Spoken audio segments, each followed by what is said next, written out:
Hi, it's Judy Cohen. This is Wake Up Call 519. Nice to see you all.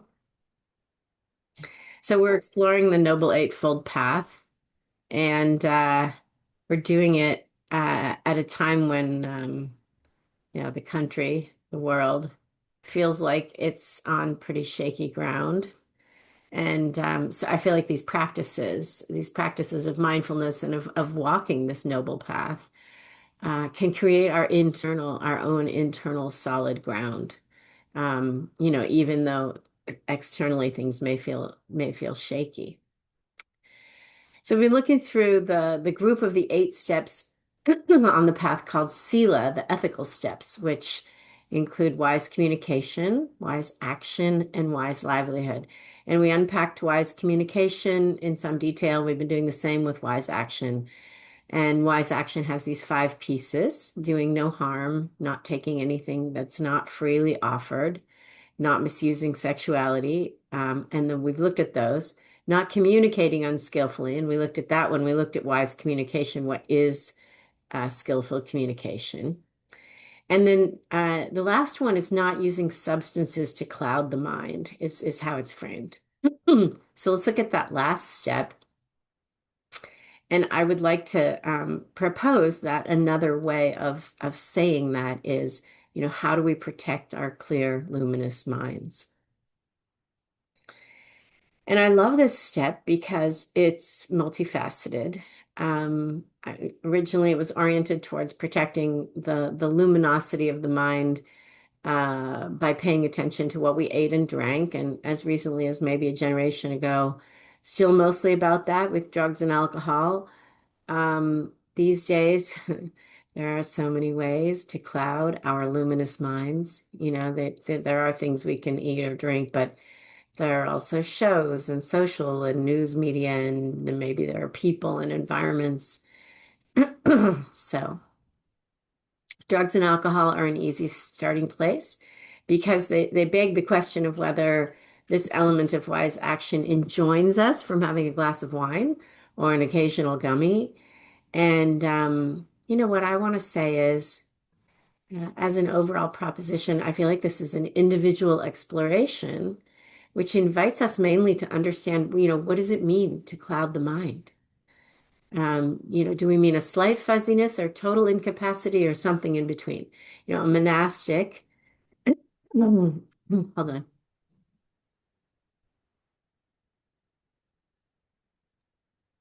excuse me. A monastic has an absolute commitment, no fuzziness.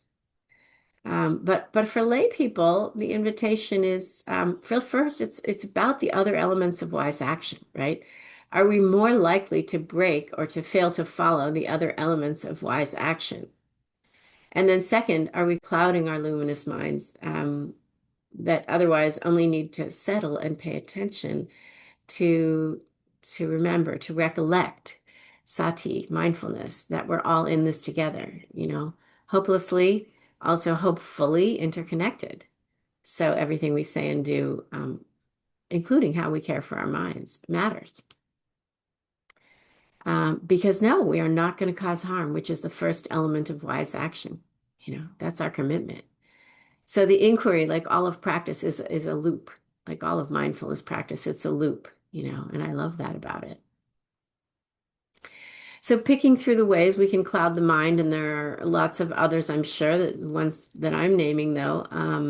I can trust that if I have one small glass of wine, feel relaxed, enjoy the company that I'm with, enjoy the moment, I'm not more likely to cause harm as long as I don't drive.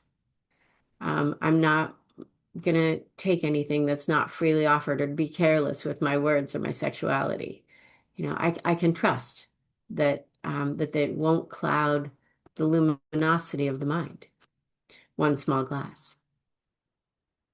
But you know, you have to figure this out for yourself. For some people, one small glass will cloud the mind and cause them to turn away from wise action, right? So we each have to look with loving awareness, with courage, with grace, and see what's true. And then, there's this inquiry of like, what are you watching right now? My partner and I were all about the spy and the intrigue. And then at one point, we noticed we were kind of sniping at one another after a show because that was how the characters were speaking to one another. So now when a show gets dicey, I tend to turn my attention elsewhere. And sometimes I miss the plot, but it's okay. I'd rather that than cloud the mind, snipe at my partner. And sometimes we'll just watch something more wholesome. Timing matters also, right? So what might not dull the luminosity of the mind when there's ease and well-being elsewhere might cloud it now. My daughter developed this affection slash addiction for Law and Order SVU during the Obama years. So it's a one long time ago now. These days, she's got the British Baking Show on. Social media. Social media, for me, feels a bit like a lose-lose. Oops, there's that weird light. Feels a bit like a lose-lose. Um, I mean, I post as intelligently as I can. I rarely look around because I get so triggered. And when I do look around, it's only when I feel really well resourced. So maybe your experience is different. And again, it's personal. I do love that Australia and now France are prohibiting social media for kids and young teens. Not super hopeful that that's going to happen in the US. The big thing for me these days is news media. I was a long time NPR junkie. But about 6 months ago, I took a break. And I still was reading three or four papers every day, but I just could not listen. It was really impacting my mind. So these days I'm back to listening again a little, and to balance things out, I don't look at the paper till the middle of the day. I figure it's gonna still be there, the news. I take the mornings to practice and also, to calibrate, to really keep the mind clear. Because I know those news clouds will eventually roll in. But to the extent that I can protect this mind from what sometimes feels like these howling storms, just until it has a chance to ease into the day, that feels like wise action, or a good idea anyway. And I've never been a TV news person. Oh, there, the sun has moved. I've never been a TV news person, so that's a non-issue for me, but it might be for you. The last thing I want to mention is the law. Because by design, we live and work surrounded by conflict, and it really can feel like a war zone where every piece of writing, every call, every meeting is either about or it's tinged with a kind of flavor of winning or positioning to win, isn't it? And the combativeness in the air, everybody's sparring, even in jest, we're sparring with each other. Because we're so smart and so we can. And it's kind of funny and it's kind of not. And what is this doing to our beautiful, luminous minds? Right. And, just as I'm naming it, I can kind of feel the cloudiness. Right. But all of us, right, we're practicing law and mindfulness.